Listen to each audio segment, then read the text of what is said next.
Hello മച്ചന്മാരെ, welcome back to Mallu explainer. Lesbian couple എന്ന് പറഞ്ഞാൽ നിങ്ങൾക്ക് അറിയാതിരിക്കല്ലേ. എന്തായാലും അങ്ങനെയുള്ള രണ്ട് ലെസ്ബിയൻ കപ്പിളാണ് ജൂലിയ അതുപോലെ തന്നെ ജാക്കി. ഇവരുടെ കല്യാണം കഴിഞ്ഞതിന് ശേഷം ഹണിമൂൺ ആഘോഷിക്കാനായിട്ട് ജാക്കിയുടെ അപ്പൂപ്പന്റെ ഒരു വീടുണ്ട്. അങ്ങ് കാട്ടിന്റെ ഉള്ളിലായിട്ടുള്ള ഒരു വുഡൻ ഹൗസ് ആയിരുന്നു. അവിടെ വന്ന് ഇവർ രണ്ടുപേരും അവരുടെ ഹണിമൂൺ എല്ലാം ആഘോഷിക്കുകയാണ്. എന്നാൽ പെട്ടെന്ന് ചില കാര്യങ്ങൾ മാറി മറിയാണ്. ഇവർക്ക് രണ്ടുപേർക്കിടയിൽ എന്തോന്ന് സംഭവിക്കുന്നുണ്ട്. പിന്നീട് എന്താ സംഭവിച്ചെന്നറിയോ? ഒരിക്കലും പിരിയാൻ പറ്റില്ല എന്ന് കരുതിയ ഈ രണ്ട് പ്രണയിനികൾ ഇവർ രണ്ടുപേരും പരസ്പരം അങ്ങോട്ടും ഇങ്ങോട്ടും കൊല്ലാൻ നോക്കുകയാണ്. അപ്പൊ എന്തായിരിക്കും ആ കാട്ടിൽ ആ വീട്ടിൽ വെച്ച് നടന്നിട്ടുണ്ടാവുക? അതറിയണമെങ്കിൽ കഥ മുഴുവനായിട്ടും കേൾക്കണം കേട്ടോ. അതുപോലെ തന്നെ നല്ലൊരു അടിപൊളി ത്രില്ലറാണ്. സോ നമുക്ക് നേരെ ഈ കഥയിലേക്ക് പോകാം, കഥയുടെ ഈ മായ ലോകത്തിലേക്ക് പോകാം. സിനിമയുടെ ആരംഭത്തിൽ രണ്ട് സ്ത്രീകൾ കാടിനുള്ളിലെ ഒരു വുഡൻ ഹൗസിലേക്ക് വരികയാണ്. ഈ രണ്ട് ആൾക്കാരും ലെസ്ബിയൻ കപ്പിൾസ് ആണ് കേട്ടോ. മുടി ഷോർട്ടാക്കി കട്ട് ചെയ്തില്ലേ, അവളുടെ പേരാണ് ജൂലിയ. അതുപോലെ തന്നെ മറ്റേ ആളുടെ പേര് ജാക്കി എന്നാണ്. ഇപ്പൊ ഇവർ രണ്ടുപേരും വന്നിരിക്കുന്ന ഈ ഒരു വീട് അത് ജാക്കിയുടെ മുത്തശ്ശന്റെ വീടാണ്. കാടിനുള്ളിലെ പുഴയുടെ അരികിലായിട്ട് ഇങ്ങനെ ഒരു വീട് കാണുന്ന സമയത്ത് ഇവിടെയാണല്ലോ ഇനി താമസിക്കാൻ പോകുന്നത് എന്നൊക്കെ അറിഞ്ഞ സമയത്ത് ജൂലിയക്ക് ഭയങ്കരമായിട്ട് എക്സൈറ്റ്മെന്റ് ഒക്കെ തോന്നുകയാണ്. മാത്രമല്ല ആ വീട് മുഴുവനായിട്ടും ചുറ്റി നടന്നുകൊണ്ട് തന്നെ ജൂലിയ ആ കാഴ്ചകൾ മുഴുവൻ കണ്ട് ആകെ അത്ഭുതപ്പെട്ട് ജാക്കിയോട് ചോദിക്കുന്നുണ്ട്, നിനക്ക് എങ്ങനെയാ ഇങ്ങനെ ഒരു വീട് കിട്ടിയത്? എന്ത് രസമായിട്ടാണ് ഇത് പണിതിരിക്കുന്നത്, അതുപോലെ തന്നെ ഈ സ്ഥലവും എല്ലാം കൊണ്ടും അടിപൊളിയാണ് കേട്ടാ. ഇത് കേട്ടപ്പോ ജാക്കി പറയണ, ഇത് ഞാൻ ഉണ്ടാക്കിയ വീടൊന്നുമല്ല, എന്റെ മുത്തശ്ശന്റെ അച്ഛനായിട്ട് ഉണ്ടാക്കിയ വീടാണ്. അതും വീടില്ലാത്ത ആൾക്കാർക്ക് ഗവൺമെന്റ് കാട്ടിലെ ഓരോ സ്ഥലങ്ങൾ അവരുടെ പേരിൽ പതിച്ചു കൊടുത്ത് അങ്ങനെ ഉണ്ടാക്കിയ വീടാണ്. കുറെ വർഷം പഴക്കമുണ്ട്. എന്തായാലും ഗംഭീരം പൊളിയായിട്ടുണ്ട് പറഞ്ഞിട്ട് ജൂലിയ വീണ്ടും അവിടുത്തെ ഓരോ കാഴ്ചകൾ കണ്ട് നടക്കണം. ഈ സമയത്ത് അവിടുത്തെ ഒരു ചുമരിലായിട്ട് വേട്ടയാടിയ കുറച്ച് മൃഗങ്ങളുടെ കൊമ്പും തലയും ഇതെല്ലാം തൂക്കി വെച്ചിരിക്കുകയാണ്. അതിന്റെ കൂട്ടത്തിൽ തന്നെ ഒരു ഹണ്ടിങ് ഗണ്ണും ഉണ്ടായിരുന്നു. ഇതെല്ലാം നോക്കി അതിലൂടെ ചുറ്റി നടന്ന് പിന്നീട് താഴേക്ക് തിരിച്ചു വന്നപ്പോ ഇപ്പൊ ജാക്കിയെ കാണാനില്ല. ജൂലിയ കുറെ നേരം അവളെ വിളിച്ചു. പിന്നീട് ആ ഒരു വീട് വിട്ട് പുറത്തേക്ക് പോയ സമയത്ത് അവിടെ ഉണ്ടായിരുന്ന ആ ഒരു തടാകം ഉണ്ടല്ലോ, അങ്ങോട്ടേക്ക് തന്നെ ജാക്കി അങ്ങനെ നോക്കി നിൽക്കാനുണ്ടോ. അപ്പൊ അങ്ങോട്ടേക്ക് വന്നിട്ട് ജൂലിയ ചോദിക്കുന്നുണ്ട്, എന്താ പറ്റിയത്, എന്താ ഇങ്ങനെ നോക്കിക്കുന്നത്? ഇപ്പൊ ജാക്കി പറയണത്, അത് പിന്നെ ആ തടാകത്തിന് അരികിലായിട്ട് ഒരു ബോട്ട് ഹൗസ് ഉണ്ടായിരുന്നു. എന്തോ വെള്ളപ്പൊക്കത്തില് അത് പൊളിഞ്ഞു പോയി തോന്നുന്നു. എനിക്ക് ഭയങ്കര നൊസ്റ്റാൾജി ഉള്ള ഒരു കാര്യമാണ്. അപ്പൊ എങ്ങനെയെങ്കിലും അതൊന്ന് റീബിൽഡ് ചെയ്തെടുക്കണം. ഇപ്പൊ ജൂലി പറയണ്, അതിനെന്താ, നമുക്കത് ഉണ്ടാക്കിയെടുക്കാലോ, ഇനി ഞാനും നിന്റെ കൂടെ ഉണ്ടല്ലോ. അങ്ങനെ രാത്രിക്കത്തെ ഭക്ഷണം എല്ലാം കഴിഞ്ഞ് രണ്ടുപേരും ഗിറ്റാറൊക്കെ അങ്ങനെ വായിച്ചുകൊണ്ടിരിക്കുകയാണ് കേട്ടോ. ജാക്കിക്ക് നന്നായിട്ട് തന്നെ ഗിറ്റാർ വായിക്കാറിയാം. നല്ലൊരു പാട്ടും അവള് പാടുന്നുണ്ട്, അതും നല്ല റൊമാൻറ്റിക് ആയിട്ടുള്ള പാട്ടുകൾ. എന്നാൽ പതിയെ പതിയെ മുന്നോട്ടേക്ക് പോകുമ്പോൾ ഈ പാട്ടിന്റെ വരികളിൽ ചില വ്യത്യാസങ്ങൾ, ചെകുത്താനവും മരണവും അങ്ങനെയൊക്കെ പറഞ്ഞിട്ടുള്ള എന്തൊക്കെയോ ചില വരികൾ,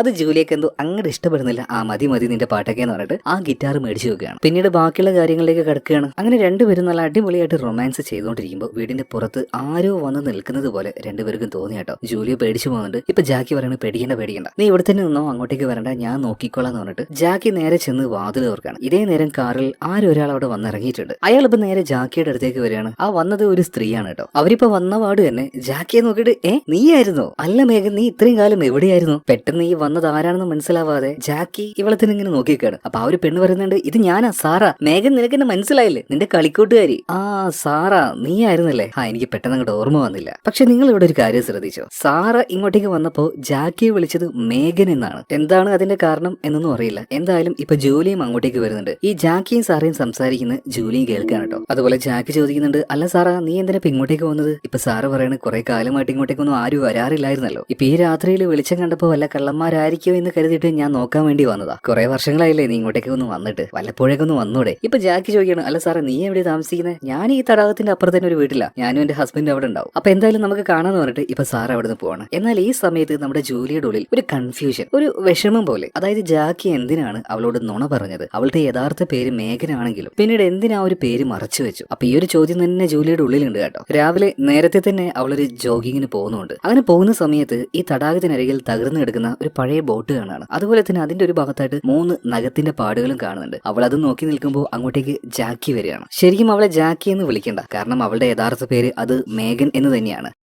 ഇപ്പൊ മേഘൻ അങ്ങോട്ടേക്ക് വന്നപ്പോ ജൂലിയ അവളെ വലിയ മൈൻഡൊന്നും ആക്കുന്നില്ല. കാരണം ഇവള് നുണ പറഞ്ഞത് ഒട്ടും ജൂലിയക്ക് ഇഷ്ടമായിട്ടില്ല കേട്ടോ. അപ്പൊ അങ്ങോട്ടേക്ക് വന്ന മേഘൻ പറയണത്, ജൂലിയ, ഞാൻ പറയുന്നൊന്ന് കേക്ക്, എല്ലാത്തിന്റെയും പിന്നിൽ ഒരു കാരണം ഉണ്ടാവുമല്ലോ, അത് ഞാൻ പറയുന്നൊന്ന് നീ കേൾക്കുന്ന പറഞ്ഞിട്ട് ഈ പവളയും കൂട്ടി ഒരു ചെറിയ തോണി എടുത്തുകൊണ്ട് ആ തടാകത്തിലേക്ക് പോവാണ്. നല്ല വിശാലമായി കിടക്കുന്ന ഒരു തടാകമാണ് കേട്ടോ. അപ്പൊ അതിലൂടെ അങ്ങനെ തുഴഞ്ഞു പോകുന്ന സമയത്ത് മേഘൻ അവളുടെ കാര്യങ്ങൾ പറയണം. ജൂലിയ, അറിയാലോ നമ്മുടെ ഈ ഒരു റിലേഷനെ കുറിച്ച്, സാധാരണയുള്ള ഒരു സെക്ഷൽ ടൈപ്പ് അല്ല നമ്മൾക്ക് രണ്ടുപേർക്കും. നമ്മൾ രണ്ടുപേരും ലെസ്ബിയൻസ് ആണ്. എന്നാൽ ചെറുപ്പത്തിൽ തന്നെ ഒരു സ്ത്രീത്വം തോന്നുന്ന ഒരു പേരായിരുന്നു എനിക്ക് ഉണ്ടായിരുന്നത്, മേഗൻ. അതെനിക്ക് ഒട്ടും ഇഷ്ടമില്ലായിരുന്നു. അതുപോലെ തന്നെ എന്റെ കാറ്റഗറി ഏതാണെന്നും എനിക്ക് മനസ്സിലായിട്ടുണ്ടായി. അതുകൊണ്ട് തന്നെ ഞാൻ എന്റെ പേര് ജാക്കി എന്നാക്കി മാറ്റിയതാ. അല്ലാതെ ഇതിന്റെ പിന്നിൽ വേറെ ഒരു ദുരുദ്ദേശമില്ല. വെറുതെ നീ എന്നെ തെറ്റിദ്ധരിക്കില്ലേ, എനിക്ക് ഭയങ്കരമായിട്ട് വിഷമാവുന്നു, നീ എന്നെ അങ്ങ് അവോയ്ഡ് ചെയ്യല്ലേ എന്നൊക്കെ പറയാം. ഇപ്പൊ ജൂലിയക്കും കാര്യങ്ങൾ മനസ്സിലാവുകയാണ്. ഇപ്പൊ ജൂലിയ പറയാണ് ആ പോട്ടെ കുഴപ്പമൊന്നുമില്ല. ഇതേ നേരം തന്നെ മേഗൻ അവളോട് കണ്ണടക്കാൻ പറയാണ്. ജൂലിയെ കണ്ണടച്ച സമയത്ത് മേഗൻ അവളുടെ കഴുത്തിൽ ഒരു ചെയിൻ ഇട്ട് കൊടുക്കുന്നുണ്ട് കേട്ടോ. അതിന്റെ ലോക്കറ്റ് ഇപ്പൊ തുറന്നു നോക്കാനും മേഗൻ പറയുന്നുണ്ട്. ജൂലിയെ തുറന്നു നോക്കിയ സമയത്ത് അതിനുള്ളിൽ ഇവരുടെ രണ്ടുപേരുടെയും ഫോട്ടോ ആയിരുന്നു. അതായത് കല്യാണം കഴിച്ചതുപോലെ തന്നെ ആവുകയാണ് കേട്ടോ. രണ്ടുപേരും മനസ്സുകൊണ്ട് അത്രയും അങ്ങോട്ടും ഇങ്ങോട്ടും അടുത്തിട്ടുണ്ട്. അങ്ങനെ കുറച്ച് ദിവസം അവരവിടെ സ്പെൻഡ് ചെയ്യുന്നുണ്ട്. അവിടുത്തെ കാര്യങ്ങളൊക്കെ പതിയെ പതിയെ നമ്മുടെ ജൂലിയും പഠിച്ചു വരുന്നുണ്ട്. അതിനിടയിൽ മേഗൻ അവളുടെ അപ്പൂപ്പനൊക്കെ ഉപയോഗിച്ച ആ പഴയ തോക്കുണ്ടല്ലോ അത് വെച്ച് ഫയർ ചെയ്യാൻ വേണ്ടിയിട്ട് ജൂലിയെ പഠിപ്പിക്കുന്നുണ്ട്. അതിനായിട്ട്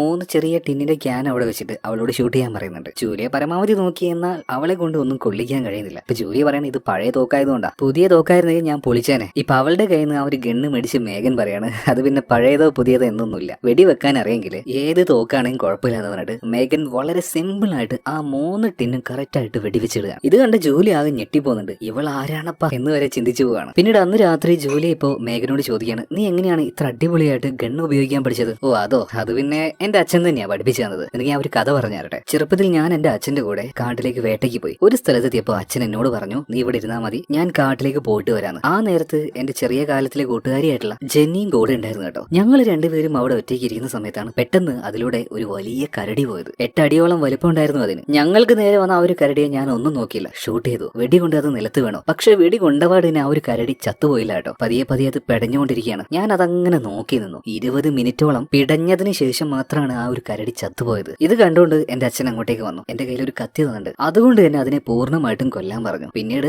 ആ കരടിയെ കൊണ്ടുപോയിട്ട് അതിന്റെ മാംസമായിരുന്നു ഞങ്ങൾ 1 മാസം കഴിച്ചത്. പക്ഷെ ജൂലിക്ക് ഈ കഥയെല്ലാം കേൾക്കുമ്പോൾ ചെറിയൊരു പേടി തോന്നുകയാണ് കേട്ടോ. ഇവളെന്തൊക്കെയാ ഈ പറയുന്നത്? ഇത്രയും വലിയൊരു ജീവിയെ കൊല്ലുക എന്നൊക്കെ പറഞ്ഞാൽ അത്യാവശ്യം നല്ല ഗഡ്സ് വേണം കേട്ടോ. അതും ചെറിയ കുട്ടിയായിരിക്കുന്ന സമയത്താണ് മേഗൻ അതൊക്കെ ചെയ്തത്. സോ മേഗൻ എന്ന് പറഞ്ഞാൽ അത്യാവശ്യം നല്ല ഗഡ്സ് ഉള്ള ആള് തന്നെയാ. എന്തായാലും ഇതിനുശേഷം രണ്ടുപേരും പോയി കിടന്നുറങ്ങാണ്. പിറ്റേ ദിവസം രാവിലെ ജൂലി എഴുന്നേറ്റ് നോക്കുമ്പോൾ അവളുടെ തൊട്ടടുത്ത് മേഗൻ ഇല്ലായിരുന്നു. പുറത്തെല്ലാം പോയി നോക്കി, എന്നാൽ അവിടെ എവിടെയില്ല. ആ സമയത്ത് ജൂലിക്ക് വേണ്ടി മേഗൻ ഒരു വോയിസ് മെസ്സേജ് അയച്ചിട്ടുണ്ടായിരുന്നു. അതായത് മേഗൻ ഒന്ന് ടൗണിലേക്ക് പോയതാണ്. ഇവരുടെ ആവശ്യത്തിനായിട്ടുള്ള എല്ലാ സാധനങ്ങളും തീർന്നു പോയിട്ടുണ്ട്. അപ്പോൾ ആവശ്യ സാധനങ്ങൾ മേടിക്കാൻ പോയതാണ്, അധികം വൈകാതെ തിരിച്ചു വരുന്നു പറഞ്ഞിട്ട്. എന്തായാലും കുറെ നേരം ജൂലി അവിടെ അങ്ങനെ ഒറ്റയ്ക്ക് ഇരിക്കുകയാണ് കേട്ടോ. കുറെ നേരം കഴിഞ്ഞ് ഒന്ന് മടുത്തു പോയപ്പോ ബോറടി മാറ്റാനായിട്ട് അവൾ എന്ത് ചെയ്തു, ഒരു ചെറിയ തോണി എടുത്ത് നേരെ തടാകത്തിന്റെ അപ്പുറത്തേക്ക് പോകണം. അവിടെ ഈ മേഗന്റെ കൂട്ടുകാരിയായിട്ടുള്ള സാറയുണ്ടല്ലോ, അവളുടെ വീട്ടിലേക്കായി പോകുന്നത്. എന്നാൽ ആ തടാകം തുഴഞ്ഞ് അപ്പുറത്തേക്ക് പോകാന്ന് പറഞ്ഞാൽ അത് അത്ര എളുപ്പമുള്ള കാര്യമായിരുന്നില്ല കേട്ടോ. അത്യാവശ്യം നല്ല വീതി ഉണ്ടായിരുന്നു. തുഴഞ്ഞ് അവളാകെ ടയേർഡ് ആയി പോയിട്ടുണ്ട്. സോ ഇപ്പൊ ജൂലി വരുന്ന കാര്യം സാറ കാണുകയാണ്. സാറ വേഗം തന്നെ പോയിട്ട് അവളെ കരക്ക് കയറ്റുന്നുണ്ട്. പിന്നീട് സാറയുടെ വീട്ടിലേക്ക് ഇൻവൈറ്റ് ചെയ്യുന്നുണ്ട്. ആ വീടിന്റെ ഉള്ളിലേക്ക് ജൂലി കയറി ചെന്നപ്പോൾ അത്യാവശ്യം നല്ല സെറ്റപ്പ് ആയിട്ടുള്ള ഒരു വീടാണ്. ഫുള്ള് മരം കൊണ്ടുണ്ടാക്കിയ ഒരു വീട്. അതും ഈ വലിയ തടാകത്തിന്റെ കരയിലായിട്ട് ഈ കാട്ടിനുള്ളിൽ നല്ലൊരു വൈബ് തന്നെയായിരുന്നു അവിടെ. പിന്നീട് വീട്ടിലേക്ക് വന്ന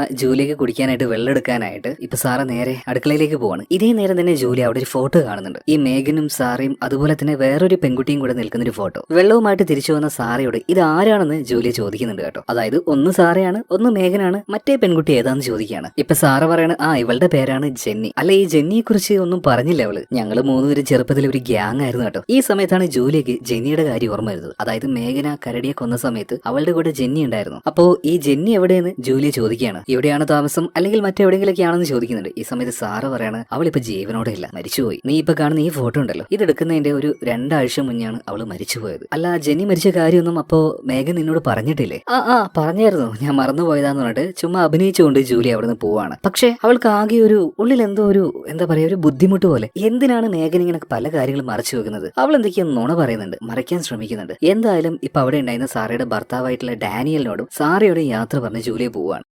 നേരെ ഇപ്പോ മേഘന്റെ ആ ഒരു വുഡൻ ഹൗസിലേക്ക് എത്തിയിട്ടുണ്ട്. രാത്രിയൊക്കെ ആയപ്പോ ഒരേ ചിന്ത തന്നെയാണ്. അതായത് ഈ മേഘൻ എന്തിനാ കുറെ കാര്യങ്ങൾ എന്നോട് ഒളിക്കുന്നത്? അവൾക്ക് അങ്ങനെ ചെയ്യേണ്ട ആവശ്യം എന്താണ്? പിറ്റേ ദിവസം രാവിലെ ഇവർ രണ്ടുപേരും കൂടെ കാട്ടിലേക്ക് നടക്കാൻ പോയപ്പോ ജൂലി ആ കാര്യം അവളോട് ചോദിക്കുന്നുണ്ട്. മേഘൻ, നീ എന്തിനാണ് ഓരോ തവണ എന്നോട് ഓരോ നുണകൾ പറയുന്നത്? ഓരോ കാര്യങ്ങൾ എന്നിൽ നിന്ന് മറച്ചു വെക്കുന്നത്? നിന്റെ കൂട്ടുകാരിയായിട്ടുള്ള ജെന്നി, അവള് മരിച്ചുപോയ കാര്യം ഇതുവരെയായിട്ട് നീ എന്നോട് പറഞ്ഞിട്ടില്ല. നീയും സാറയും ജെന്നിയും ചെറുപ്പത്തിൽ അത്രയും നല്ല കൂട്ടുകാരായിരുന്നില്ലേ? എന്നിട്ടും ഇത്രയും വലിയൊരു കാര്യം നടന്നിട്ടും എന്തുകൊണ്ടാണ് നീ എന്നോട് പറയാതിരുന്നത്? ഞാൻ വിചാരിച്ചു നമ്മൾക്കിടയിൽ ഒരു രഹസ്യമില്ലാന്ന്. പക്ഷെ നമ്മൾക്കിടയിൽ ഒരുപാട് രഹസ്യങ്ങളുണ്ട്, അതെനിക്ക് മനസ്സിലായി എന്ന് പറയാണ്. ഇപ്പൊ മേഘൻ ചോദിക്കുകയാണ്, ജൂലിയ ഇതൊക്കെ നിനക്ക് എങ്ങനെയാ മനസ്സിലായത്? ജൂലിയ കാര്യങ്ങൾ പറയണം. ഇന്നലെ ബോറടിച്ച സമയത്ത് ഞാൻ സാറയുടെ അടുത്തേക്ക് പോയായിരുന്നു, അവളാ പറഞ്ഞത് ഇതൊക്കെ. എന്തായാലും ഇത് കേട്ട് കഴിഞ്ഞപ്പോ മേഘന്റെ മുഖം ആകെ വാടുകയാണ്. പതിയെ പതിയെ അവൾ കരയാൻ തുടങ്ങുന്നത്. കാരണം അറിയാലോ, സാറയും മേഘനും അതുപോലെ തന്നെ ജെന്നിയും ഇവര് 3 പേരും ചെറുപ്പത്തില് ഒരു ഒറ്റ കെട്ടായിരുന്നു, അത്രയും നല്ല കൂട്ടുകാരായിരുന്നു. അങ്ങനെ ഒരു ദിവസം ഞാനും ജെന്നിയും കൂടെ ഒരു തർക്കത്തിന്റെ പേരിൽ ഒരു മത്സരം നടത്താൻ തീരുമാനിച്ചു. ഈ തടാകണ്ടല്ലോ, ഇതാരാണ് ഏറ്റവും ആദ്യം നീന്തി കിടക്കുക. അങ്ങനെ ആ മത്സരത്തിന്റെ വാശിയിൽ ഞങ്ങൾ രണ്ടുപേരും വെള്ളത്തിലേക്ക് എടുത്തു ചാടി നീന്താൻ തുടങ്ങുകയാണ്. ആ ഒരു മത്സര ബുദ്ധിയിൽ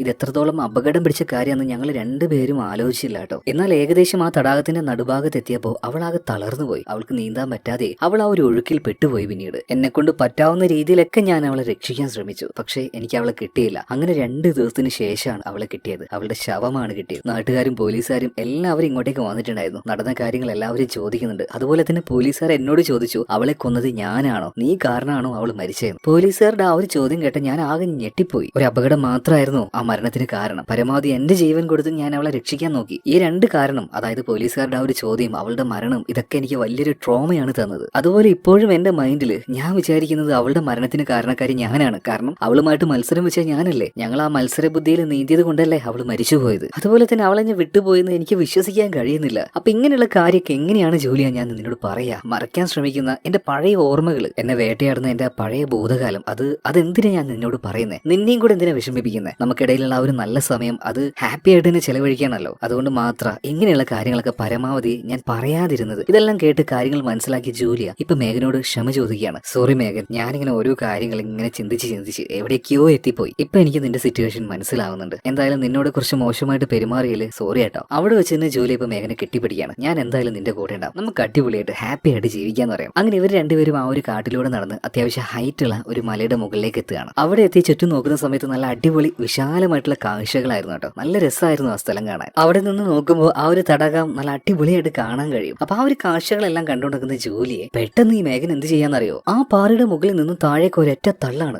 നിലവിളിച്ചുകൊണ്ട് തന്നെ പാവം ജൂലിയ താഴേക്ക് ചെന്നങ്ങ് വീഴുന്നുണ്ട് കേട്ടോ. ആ വീഴ്ചയിൽ അപ്പൊ തന്നെ അവള് മരണപ്പെട്ടു പോകുന്നുണ്ട്. കാലെല്ലാം ഒടിഞ്ഞ് ചോര ഒലിപ്പിച്ച് അവൾ അവിടെ താഴെ അങ്ങനെ കിടക്കുകയാണ്. ഇപ്പൊ താഴേക്ക് എത്തി നോക്കിയ ഈ മേഘൻ അവള് മരിച്ചു എന്ന് ഉറപ്പിക്കുകയാണ്. എന്താണ് ഇവിടെ ഇപ്പൊ സംഭവിച്ചത്? ജൂലി എന്തിനാണ് മേഘൻ കൊന്നത്? യാതൊരു കാരണവുമില്ലാതെ ജൂലിയെ മേഘൻ കൊല്ലേണ്ട ആവശ്യമില്ലല്ലോ. എന്തായാലും മേഘൻ ഇപ്പോൾ അവളുടെ വീട്ടിലേക്ക് തിരിച്ചു പോവാണ്. അവിടെ എത്തിയതിനു ശേഷം അവളുടെ കൈയും കാലും ഇതെല്ലാം നല്ല വൃത്തിയായിട്ട് കഴുകിയതിനു ശേഷം നേരെ കണ്ണാടിയുടെ മുന്നിൽ പോയിട്ട് അവളിങ്ങനെ അഭിനയിക്കുകയാണ്. നാളെ പോലീസുകാർ വരുന്ന സമയത്ത് അവരോട് ഭയങ്കര സെന്റിമെന്റൽ ആയിട്ട് സംസാരിച്ച കാര്യങ്ങൾ പറയണ്ടേ. അപ്പൊ ആ രീതിയിൽ അവൾ കണ്ണാടിയിൽ നോക്കി അഭിനയിക്കുകയാണ്. അതായത് അവളുടെ കൂട്ടുകാരി ഒരു അപകടത്തിൽപ്പെട്ട് താഴേക്ക് വീണ് മരിച്ചു എന്ന് പറയാനായി. അങ്ങനെ പിറ്റേ ദിവസം രാവിലെ തന്നെ മേഘൻ നേരെ ജൂലിയെ വീണ് എടുക്കുന്ന ആ ഒരു സ്ഥലത്തേക്ക് പോവാണ്. അവിടെ എത്തിയതിനു ശേഷം അവളുടെ ബോഡിയുടെ അടുത്ത് നിന്ന് പോലീസുകാരെ വിളിക്കാനായിട്ട്. എന്നാൽ അവിടെ എത്തിയ സമയത്ത് മേഘനെ അത്ഭുതപ്പെടുത്തിക്കൊണ്ട് ഒരു കാര്യം നടക്കുകയാണ്. എന്താ അവിടെ നടന്നത്? പ്രത്യേകിച്ച് ഒന്നും നടന്നില്ല. ഇന്നലെ വീണ ജൂലിയുടെ ഡെഡ് ബോഡി അവിടെ കാണാനില്ല. പകരം അവളുടെ കഴുത്തിൽ ഈ മേഘൻ തന്നെ ഇട്ടുകൊടുത്ത ആ ഒരു ചെയിൻ ഉണ്ടല്ലോ, അത് മാത്രമേ അവിടെ ഉണ്ടായിരുന്നുള്ളൂ. അങ്ങനെയാണെങ്കിൽ താഴേക്ക് വീണ ജൂലിയ അവൾ എവിടെ പോയി? അവൾക്ക് എന്താ സംഭവിച്ചത്? ഒന്നും മനസ്സിലാവാതെ മേഘൻ ഇപ്പോൾ അവിടെ മുഴുവൻ നോക്കുകയാണ്. അവൾക്ക് മനസ്സിലായി മിക്കവാറും അവൾ ഇവിടുന്ന് എഴുന്നേറ്റ് പോയിട്ടുണ്ടാവും, ചിലപ്പോൾ മരിച്ചിട്ടുണ്ടാവില്ല. മേഘൻ വിചാരിച്ചത് ശരിയായിരുന്നു. ജൂലിയ മരണപ്പെട്ടിട്ടില്ലായിരുന്നു. അവളുടെ ദേഹത്ത് ഒരുപാട് മുറിവുകളായിട്ട് ദേഹം മുഴുവൻ രക്തവുമായിട്ട് അവൾ ആ കാട്ടിൽ നിന്നും രക്ഷപ്പെട്ട് പുറത്തേക്ക് പോയിക്കൊണ്ടിരിക്കുക. എന്നാൽ ആ വീണ വീഴ്ചയിൽ അവളുടെ ഷോൾഡറിന് നന്നായിട്ട് പരിക്ക് പറ്റിയിട്ടുണ്ട്. എങ്ങനെയൊക്കെയോ അങ്ങോട്ടും ഇങ്ങോട്ടും തിരിച്ച് ഒരു വിധത്തിൽ അത് ലെവലാക്കി അവൾ ആ ഒരു കാട്ടിലൂടെ പോവുകയാണ്. എന്നാൽ വേഗത്തിൽ പോകാനൊന്നും കഴിയുന്നില്ല. ഈ സമയത്താണ് മേഘൻ അങ്ങോട്ടേക്ക് വന്നിട്ട് ജൂലിയ ഉറക്കനെ വിളിക്കുന്നത്. പേടിച്ചു പോയ ജൂലിയ പെട്ടെന്ന് തന്നെ അവിടെ ഉണ്ടായിരുന്ന ഒരു പാറയുടെ പിന്നിൽ പോയിട്ട് വിളിക്കുന്നുണ്ട്. ഇതേ നേരം മേഘൻ വന്നിട്ട് ജൂലിയ ഉറക്കനെ വിളിക്കുന്നുണ്ട്. ജൂലിയ, നീ എവിടെ? ഞാൻ ഇന്നലെ എത്ര നേരം നിന്നെ അവിടെ തപ്പി നടന്നെന്ന് അറിയോ? നീ എങ്ങോട്ടാ പോയത്? ഇന്നലെ ഞാൻ മനഃപൂർവ്വം ചെയ്തതല്ല. ഞാൻ കാല് തെന്നിയ സമയത്ത് നിന്റെ മേത്തേക്ക് പിടിച്ചതാണ്. അങ്ങനെയാണ് നീ താഴേക്ക് വീണത്. അല്ലാതെ ഞാൻ നിന്നെ മനഃപൂർവ്വം തള്ളിയിട്ടതൊന്നുമല്ല. പ്ലീസ്, നീ എവിടെയാണ്? പേടിക്കാതെ ഇങ്ങോട്ടേക്ക് വാ, ഞാൻ നിന്നെ ഹെൽപ്പ് ചെയ്യാം. വാ ജൂലിയ, വാ. അവൾ അങ്ങനെ വിളിച്ചുകൊണ്ട് നിൽക്കുമ്പോൾ ജൂലിയക്ക് തോന്നുകയാണ് ചിലപ്പോ അവൾക്ക് അബദ്ധം പറ്റിയതാണെങ്കിലോ. അവളുടെ അടുത്തേക്ക് പോയേക്കാം എന്ന് കരുതിയിട്ട് ജൂലിയ ഇപ്പോ മേഘൻ ഇങ്ങനെ എത്തി നോക്കുന്ന സമയത്ത് അവൾക്ക് വേഗം ചതി മനസ്സിലാവുന്നുണ്ട്. അതായത് ഒരാളുടെ മുഖം കാണുമ്പോൾ മനസ്സിലാവുമല്ലോ അയാളുടെ മുഖത്ത് വിഷമുണ്ടോ ഇല്ലയോ എന്നുള്ളത്. അതൊരു ട്രാപ്പാണെന്ന് മനസ്സിലായതുകൊണ്ട് തന്നെ ജൂലി എന്താക്കി, അങ്ങോട്ടേക്ക് പോകാതെ അവളുടെ വായം പൊത്തി ആ പാറയുടെ അരികിലായിട്ട് ഒളിച്ചിരിക്കുകയാണ്. എന്തായാലും അവിടെ വെച്ച് മേഘന് ജൂലിയെ കണ്ടുപിടിക്കാൻ കഴിഞ്ഞില്ല. പിന്നീട് അവിടുന്ന് മേഘൻ പോയി കഴിഞ്ഞപ്പോൾ പല ഭാഗത്തായിട്ട് ജൂലിയെ പോയി ഒളിക്കുന്നുണ്ട് കേട്ടോ. അങ്ങനെ രാത്രി ആയപ്പോഴും മേഘൻ ആ ഒരു കാട്ടിലൂടെ ജൂലിയെ തപ്പി നടക്കുകയാണ്. ഒരു ഘട്ടത്തിൽ ഇപ്പൊ ഏകദേശം ജൂലിയുള്ള ആ ഒരു ഭാഗത്തേക്ക് മേഘൻ എത്തിയിട്ടുണ്ട്. എന്നാൽ മേഘൻ ഇപ്പോൾ ഉറക്കനെ വിളിച്ചു പറയാണ്, ജൂലിയ, ഈ കാർഡ് നിന്നെക്കാൾ എത്രയോ ഇരട്ടി നന്നായിട്ട് എനിക്കറിയാം. അതുകൊണ്ട് ഞാനൊന്ന് ആഞ്ഞു ശ്രമിച്ചാൽ നിന്നെ എളുപ്പത്തിൽ എന്റെ കയ്യിൽ കിട്ടും. പക്ഷെ ഞാൻ അങ്ങോട്ടേക്ക് വരുന്നില്ല. നീയായിട്ട് ഇങ്ങോട്ടേക്ക് വരികയാണെങ്കിൽ വളരെ എളുപ്പത്തിൽ ഞാൻ നിന്നെ കൊന്നുതരാം. പക്ഷേ ഞാനായിട്ട് നിന്നെ പിടിച്ചു കഴിഞ്ഞാൽ നിന്നെ പീഡിപ്പിച്ച് ടോർച്ചർ ചെയ്തിട്ടായിരിക്കും ഞാൻ കൊല്ലുക. അതുകൊണ്ട് മര്യാദക്ക് എന്റെ അടുത്തേക്ക് വന്നു എന്ന് പറയണം. ഇപ്പൊ അവിടെ ഉണ്ടായിരുന്ന ഒരു മരം കാണിക്കുന്നത് അതിന്റെ പിന്നിലാണ് ജോലി ഉള്ളത്. പേടിച്ച് വിറച്ച് ആ പാവം അങ്ങനെ അവിടെ ഇരിക്കുകയാണ്. ഇതേ നേരം തന്നെ ഒരു മഴ പെയ്യുന്നുണ്ട്. ഇപ്പൊ മേഘം പറയാണ്, ശരി നീ അവിടെ തന്നെ ഇരുന്നോ. അത് കഴിഞ്ഞ് ക്ഷീണമെല്ലാം മാറുമ്പോ നീ ഓടിക്കോ, ഈ കാട്ടിലൂടെ നീ ഓടിക്കോ. എത്ര ദൂരം നീ പോകുന്നു എനിക്കൊന്ന് കാണണല്ലോ. നമുക്ക് എന്തായാലും രാവിലെ കാണാന്ന് പറഞ്ഞിട്ട് മേഘന അവിടുന്ന് പോവാണ്. അവള് വീട്ടിൽ പോയിട്ട് നന്നായിട്ട് റെസ്റ്റ് എടുത്ത് പിറ്റേ ദിവസം രാവിലെ തന്നെ അവൾ ഇറങ്ങുന്നുണ്ട്. കയ്യിലൊരു ഗണ്ണും മൈക്ക് സൂചിയും അങ്ങനെയുള്ള എല്ലാ സാധനങ്ങളും സെറ്റാണ്. ഇതേ നേരം തന്നെ ജോലിയുടെ അവസ്ഥ നോക്കുകയാണെങ്കിൽ അവളുടെ ദേഹത്ത് ഒരുപാട് മുറിവായിട്ടുണ്ട്, രക്തം പോയിട്ടുണ്ട്. ഇപ്പൊ നല്ല വിശപ്പും ദാഹവും ഉണ്ട്. ജൂലിയെ നോക്കുമ്പോ ഇന്നലെ മഴ പെയ്തില്ലേ, അപ്പൊ വെള്ളം ഒരു ഭാഗത്ത് കെട്ടിക്കിടക്കുന്നുണ്ട്. അപ്പൊ ആ ഒരു വെള്ളം വേഗം പോയിട്ട് അവൾ കുടിക്കുകയാണ്. ഇനി എന്തായാലും റോഡ് ലക്ഷ്യമാക്കി നടക്കാന്ന് പറഞ്ഞിട്ട് അവൾ നേരെ നടക്കുന്നുണ്ട്. എന്നാൽ ഇതേ നേരം തന്നെ റോഡിൽ ആ ഒരു ഭാഗത്തേക്ക് മേഘൻ എത്തിയിട്ടുണ്ട് കേട്ടോ. അവൾ അവിടെ മുഴുവനായിട്ട് നോക്കുകയാണ്. ഇപ്പൊ എന്തോ ഒന്ന് മേഘൻ കണ്ടു. അവൾ അവളുടെ ഗൺ എടുക്കുകയാണ്, പോയിന്റ് ചെയ്യാണ്. ജൂലിയുടെ കാര്യത്തിൽ തീരുമാനമായി എന്ന് വിചാരിച്ച് നിൽക്കുമ്പോഴാണ് ഇപ്പൊ ജൂലിയ നേരെ പോയത് ഈ മേഘന്റെ വീട്ടിലേക്കായിരുന്നു. അങ്ങനെയാണെങ്കിൽ മേഘൻ ഗണ്ണെടുത്ത് പോയിന്റ് ചെയ്തത് ആരെയാണ് അവൾ വെടിവെച്ചത്? അത് മറ്റാരെയല്ല, ഒരു മാൻകുട്ടിയായിരുന്നു. അതുപോലെ തന്നെ ജൂലിയ പോയത് റോഡിന്റെ ആ ഒരു ഭാഗത്തേക്കല്ല, നേരെ വന്നത് മേഘന്റെ വീട്ടിലേക്കാണ്. കാരണം മേഘൻ കാട്ടിലേക്ക് ഇറങ്ങിയതുകൊണ്ട് ആ വീട്ടിൽ അവൾ ഇല്ല എന്ന് മനസ്സിലാക്കി തന്നെയാണ് ജൂലി അങ്ങോട്ടേക്ക് പോയത്. അങ്ങോട്ടേക്ക് പോയപാട് ജൂലി നോക്കുന്നത് ഫോണാണ്. ഫോൺ എടുത്ത് ഫോൺ വിളിക്കാൻ നോക്കുമ്പോൾ റേഞ്ച് ഇല്ല. പിന്നീട് ലാപ്ടോപ്പ് എടുത്ത് അതുവഴി ആരെങ്കിലും കണക്ട് ചെയ്യാൻ നോക്കിയിട്ടുണ്ടെങ്കിൽ അതിൽ വൈഫൈയും ഇല്ല. എന്ത് ചെയ്യുന്നറിയാതെ ആകെ പേടിച്ച് ജൂലി അവിടെ അങ്ങനെ നിൽക്കുകയാണ്. സോ എത്രയും പെട്ടെന്ന് മറ്റൊരു കാര്യം ചെയ്യണം. അവളുടെ മുറിയും കാര്യങ്ങളൊക്കെ തുന്നി കെട്ടണല്ലോ. ഒരു ഫസ്റ്റ് എയ്ഡ് ബോക്സ് എടുത്ത് അവൾ സ്വയം ട്രീറ്റ് ചെയ്യാണ്. ഇതിനിടയിൽ വയറിൽ വലിയൊരു മുറിവ് കാണുന്നുണ്ട്. എങ്ങനെയെങ്കിലും അത് തുന്നി കെട്ടണം. അതിനായിട്ട് ആദ്യം ജോലി ചെയ്യുന്നത് അവളുടെ വായിലേക്ക് ഒരു തുണി തിരികെ കയറ്റുകയാണ്. എന്നിട്ട് ആ പച്ച ഇറച്ചിയിൽ തന്നെ ആ നൂല് വെച്ച് അവൾ തുന്നി കെട്ടുന്നുണ്ട് കേട്ടോ. കാരണം അങ്ങനെ ചെയ്തിട്ടില്ലെങ്കിൽ ഒരുപാട് രക്തം പോയിട്ട് അവൾ വേഗം മരിച്ചു പോകാൻ സാധ്യതയുണ്ട്. അതുപോലെ തന്നെ അവളുടെ ശരീരത്തിന്റെ പല ഭാഗത്തായിട്ടും ഒടിവും ചതവൊക്കെ ഉണ്ടായിരുന്നു. ചില എല്ലുകളുടെ ജോയിന്റ് ഒക്കെ അങ്ങോട്ടും ഇങ്ങോട്ടും തെറ്റിക്കിടക്കുന്നുണ്ടായിരുന്നു. എങ്ങനെയൊക്കെയോ കഷ്ടപ്പെട്ട് ജോലി അതെല്ലാം നേരാക്കുകയാണ്. ആ സമയത്തെല്ലാം മരണവേദന അനുഭവിക്കുന്നുണ്ട്. പക്ഷെ വായിൽ ആ ഒരു തുണി അവൾ തന്നെ തിരികെ വെച്ചതുകൊണ്ട് ശബ്ദം പുറത്തേക്ക് വരുന്നില്ല. എന്നാൽ ഈ സമയത്ത് ജൂലിയ എങ്ങോട്ടാണ് പോയിട്ടുണ്ടാവുക എന്ന് മനസ്സിലാക്കിയ മേഘൻ ഗണ്ണുമായിട്ട് നേരെ അവളുടെ വീട്ടിലേക്ക് തന്നെ വരികയാണ്. എന്നാൽ മേഘൻ അവിടെ എത്തിയപ്പോഴേക്കും ജൂലിയ രക്ഷപ്പെട്ടിട്ടുണ്ടായിരുന്നു. ആ തടാകത്തിലുണ്ടായിരുന്ന ചെറിയ തോണി ഉണ്ടല്ലോ, അത് തുഴഞ്ഞ് അവള് നേരെ ആ തടാകത്തിന്റെ അപ്പുറത്തേക്ക് പോവാണ്, അതായത് സാറയുടെ വീട്ടിലേക്ക്. ഇതേ നേരം തന്നെ ജൂലിയ അവളെ കാണുകയാണ്. ഗണ്ണ് വെച്ച് അവളെ ഷൂട്ട് ചെയ്യാൻ നോക്കുമ്പോൾ ഗണ്ണിന്റെ ആ ഒരു പരിധിയും കഴിഞ്ഞ് അവൾ കുറച്ച് പോയായിരുന്നു, ദൂരത്തേക്ക് പോയായിരുന്നു. അതുകൊണ്ട് മറ്റൊരു തോണി എടുത്ത് അവളുടെ അടുത്തേക്ക് പോയല്ലാതെ വേറൊരു വഴിയില്ല. ഇപ്പൊ ജൂലിയെ നോക്കുമ്പോൾ മറ്റൊരു തോണിയുമായിട്ട് മേഘൻ അവളുടെ പിന്നാലെ വന്നുകൊണ്ടിരിക്കുകയാണ്. ഈ ജൂലിയക്കാണെങ്കിൽ മേഘൻ തുഴയുന്നത് പോലെ വളരെ വേഗത്തിൽ തുഴയാനും കഴിയുന്നില്ല.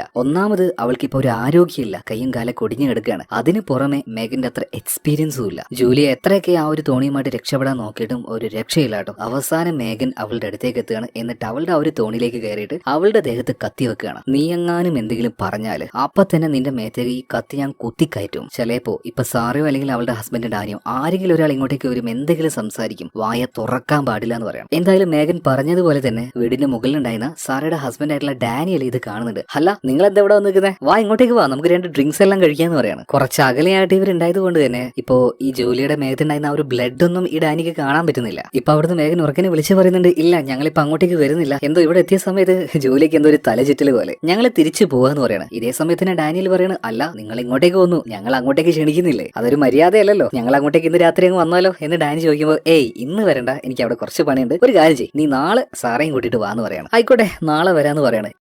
എന്നാൽ ഇതേ നേരം തന്നെ നമ്മുടെ ജോലി പറയണേ, ഏയ് ജോലിയെല്ലാം കഴിഞ്ഞു, ഇന്ന് തന്നെ രാത്രി ഒരു 8 മണിയാകുമ്പോഴേക്കും വന്നൊന്ന് അവൾ ഉറക്കനെ വിളിച്ചു പറയണേ. ജോലി ഇങ്ങനെ പറഞ്ഞത് കൊണ്ട് തന്നെ മേഘന് ഒറ്റയടിക്ക് അങ്ങ് എതിർക്കാൻ പറ്റുന്നില്ല കേട്ടോ. എന്തായാലും ഡാനി പറയണേ, എന്നാ ശരി നിങ്ങൾ പറഞ്ഞ പോലെ രാത്രി ഒരു 8 മണിയാകുമ്പോൾ ഞങ്ങൾ അങ്ങോട്ടേക്ക് എത്താന്ന് പറയണം. എന്തായാലും ഈ സമയത്ത് ജോലിയെ മേഘൻ ഒരു നോട്ടം നോക്കുന്നുണ്ട്. നിന്നോടല്ലേ വായ തുറക്കരുതെന്ന് പറഞ്ഞ. എന്നാൽ വേറൊന്നും അവള് വിളിച്ച് പറയാത്തത് കൊണ്ട് തന്നെ ഇപ്പൊ ജോലിയെ മേഘൻ ഒന്നും ചെയ്യുന്നില്ല. അങ്ങനെ അവളുമായിട്ട് നേരെ വീട്ടിലേക്ക് വരികയാണ്. ഒരു ബാത്ത് ടബിലേക്ക് അവളെ കൊണ്ടുപോയി കിടത്തുന്നുണ്ട്. അതിൽ ഫുള്ള് വെള്ളമായിരുന്നു കേട്ടോ. അവളുടെ ബോഡിയെല്ലാം പിന്നീട് നല്ല വൃത്തിയായിട്ട് കഴുകി കൊടുക്കുകയാണ്. കാരണം എന്താ, ഇന്ന് രാത്രി ഇങ്ങോട്ടേക്ക് ഡാനിയലും അതുപോലെ തന്നെ സാറയും വരും. അവര് വരുന്ന സമയത്ത് ജോലി ഈ കോലത്തിൽ കാണാൻ പാടില്ലല്ലോ. അതുകൊണ്ട് തന്നെ അവളുടെ ബോഡി നന്നായിട്ട് വൃത്തിയാക്കി കൊടുക്കുകയാണ്. ശരിക്കും ഇപ്പൊ ജോലിയുടെ അവസ്ഥ നോക്കിയിട്ടുണ്ടെങ്കിൽ ഈ പൂച്ച കൊല്ലുന്നതിന് മുന്നേ എലിയെ തട്ടിക്കളിക്കില്ലേ, അല്ലെങ്കിൽ ആ എലിയുടെ കൈകളിൽ മരണം തൊട്ടു മുന്നിൽ കണ്ടിട്ട് എലി അങ്ങനെ നിൽക്കില്ലേ, ശരിക്കും ആ ഒരു അവസ്ഥയിലായിരുന്നു ജോലി ഇപ്പൊ ദയനീയമായിട്ട് തന്നെ മേഘനോട് ചോദിക്കുന്നുണ്ട്, മേഘൻ അപ്പൊ നമ്മുടെ ഇടയിലുണ്ടായിരുന്ന ആ ഒരു സ്നേഹം, പ്രണയം ഇതൊക്കെ നുണയായിരുന്നു, നീ എന്നെ സ്നേഹിച്ചിട്ടില്ലായിരുന്നു എന്ന് ചോദിക്കുമ്പോ ഇപ്പൊ മേഘൻ പറയണ, ഛേ നിന്നെ പോലെ ഒരു പെണ്ണിന് ഞാൻ എങ്ങനെയായിട്ട് സ്നേഹിക്കുന്നേ, ഞാൻ അങ്ങനെ ഒരാളൊന്നുമല്ല.